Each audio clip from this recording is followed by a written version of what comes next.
Hi guys, welcome to my channel Lush Foliage. I hope you guys are fine and are safe. So guys, in today's video we'll be discussing about variegated plants. How does variegation come into picture?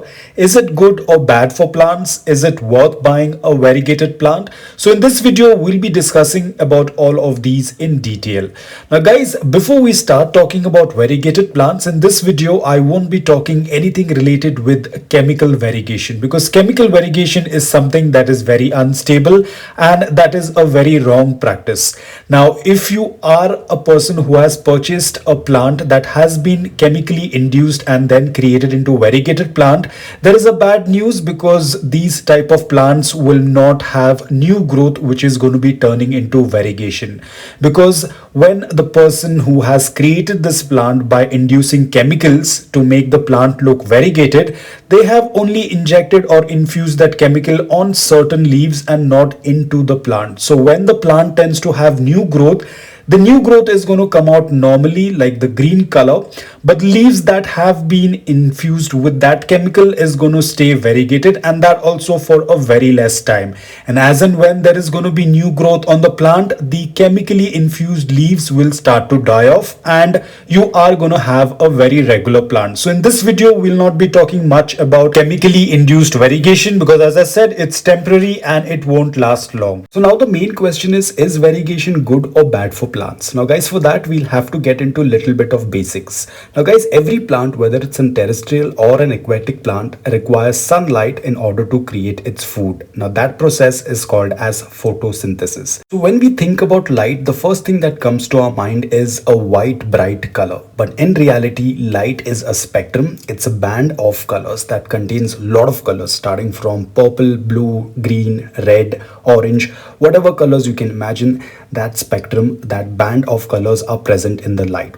So when that light tends to fall on a surface or an object, and if that colors are absorbed into that surface or an object, it appears to be black. But when the same spectrum or the band of colors, when it tends to fall on a surface or an object, and if all of those colors tend to reflect off that surface or an object, that's when we tend to see that surface or object as white in color. So during the process of photosynthesis, the chlorophyll absorbs the red and the blue light. All the other colors also get absorbed, but there is one color that tends to reflect off the leaves. Basically, the cells inside the leaves tend to reflect the color green. That is the reason why we tend to see the leaves as green in color. The chlorophyll uses this electromagnetic energy along with carbon dioxide and water to make glucose. So glucose is basically the food for the plant. Now guys, whenever there is food, there is going to be wastage, or there is going to be a byproduct. Now the byproduct of entire process is oxygen, which is the most important thing for us as human beings and every other living organism.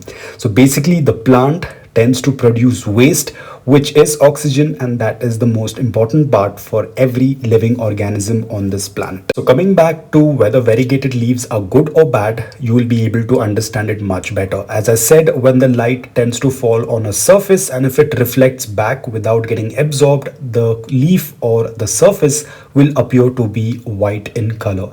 And that's exactly what happens in variegated leaves. So basically the most important colors like the red, the blue, even for that matter the green, does not get absorbed into the leaves and it immediately reflects back, which means that these plants cannot produce any chlorophyll, any pigment, due to which they are not very beneficial for the plant. So basically a variegated plant will be weaker as compared to its green cousins. Now guys, not all the leaves will be completely white. As you can see over here, there may be one or two leaves that will be completely white, but majority of the leaves on these plants, that the variegated plants, the majority of the leaves will have these patches of green color which tend to help in the photosynthesis. But when we compare it with a completely green leaf, then definitely this is a little bit weaker compared to its completely green cousin. So many of the plants that we keep in our homes, however, do not consistently appear variegated in nature, as this would make them more visible and less able to photosynthesize. Basically, they won't be able to create any food if they are going to have this amount of variegation on them.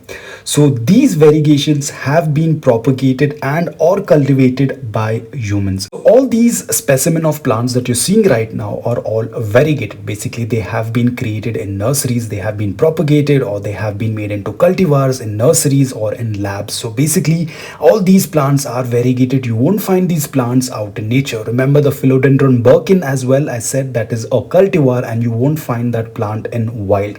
So basically, these all have been created because of late you know how these plants are being sold. They are so popular and so expensive just because of those leaves, those variegated leaves. You can check for those Thai constellation monsteras, or you can see the Alba monsteras. All of these plants are variegated and they really have a high market value. So there is a lot of new variegated plants that are coming up in the market every now and then because of the demand for variegated plants. Guys, please don't get confused. Even though these are created by humans through cultivars, through propagation, this is not done through chemicals. This is done through the natural way. This is basically done through stem cuttings or probably some kind of tissue culture or by some cuttings or propagations, but there is no use of chemicals in this. Like earlier, as I said, they tend to inject, some people, they tend to inject chemicals into the leaves in order to have it, getting that variegation effect. But these are not like that. These are chemical free plants. These are very naturally growing plants. So basically they have been made into cultivars in such a way that the variegation remains on the plant. So whenever the plant tends to grow, like the one that you see in my Philodendron Birkin, they also happen to put out new leaves which were variegated. So basically these plants are basically not chemically induced with any white substance that tends to appear as variegation. So now the most important question, is it worth buying a variegated plant? Now guys, it completely depends upon you. As I said, variegated plants are slightly weaker than the regular green plants. Apart from that, as I said, variegation is not stable in nature. There are chances that your plant can revert back to green in color. Now guys, the variegation completely is a natural thing. There is nothing that you can do much about it. There is nothing that you can increase the variegated leaves. There is nothing like you can stop the plant reverting back to its green color. There is nothing that you can do much. This all completely depends upon the environmental factors, the temperature, the soil composition, the watering, etc. Everything depends upon the variegation on the leaves. And if the plant starts to revert back to green color, there is nothing much you can do. A lot of people say that you can start cutting off the green leaves and that will slow the process of the plant reverting. Now again, that will slow the process, but it will not stop the process of a plant reverting back to the green color.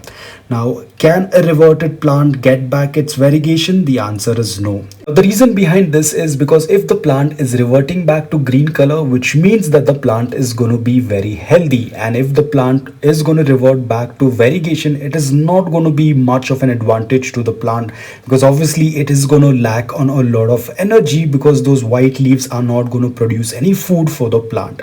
So definitely the plant is going to do something that is going to be better for it, for its survival.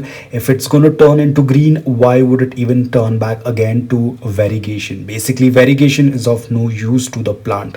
Let me give you a very simple example. Let's say tomorrow you move to a city basically for work. Now the place that you have moved, you're not liking the place a lot. The standard of living is not very good. You're not liking the food, and eventually after a few months you start losing weight. You feel very weak, you feel very lethargic, and you're not really enjoying the place. And then you think of moving to another city. Now when you move to another city, you tend to like the place. The standard of living is good, the food is good, and most important, the food that you're eating is making you healthy and you're putting on weight and you're getting healthy. Now if I'm going to ask you a question, will you decide to go back to the previous place that you just left? Definitely not, because this place is much better. And that's exactly what happens to a plant that has reverted to green color.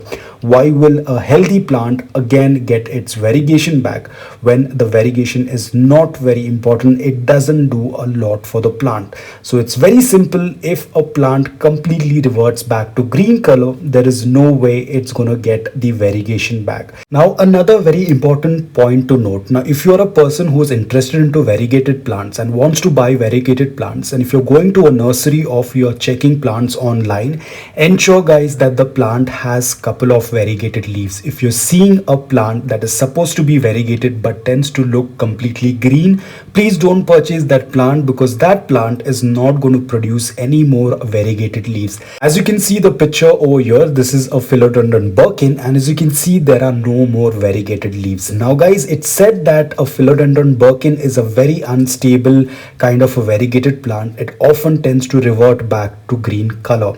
Now guys, if you're going to purchase a plant like this thinking that it's going to revert into variegation in future, it is not going to happen. So you need to be very wise in checking what plant you're picking up. Now guys, again, please do not quote me on this. As I said, variegation is very unstable. Even if you purchase a plant that has variegated leaves, it's not necessary that it will stay variegated. There are high chances that it might even revert back to green. Again, it's completely unstable. There is nothing that you or I can do about it. So guys, I hope that this video on variegation was helpful to you. If it was, please hit the like button. If you're new to my channel, please consider subscribing to it. Until then, take care, stay safe, and keep planting.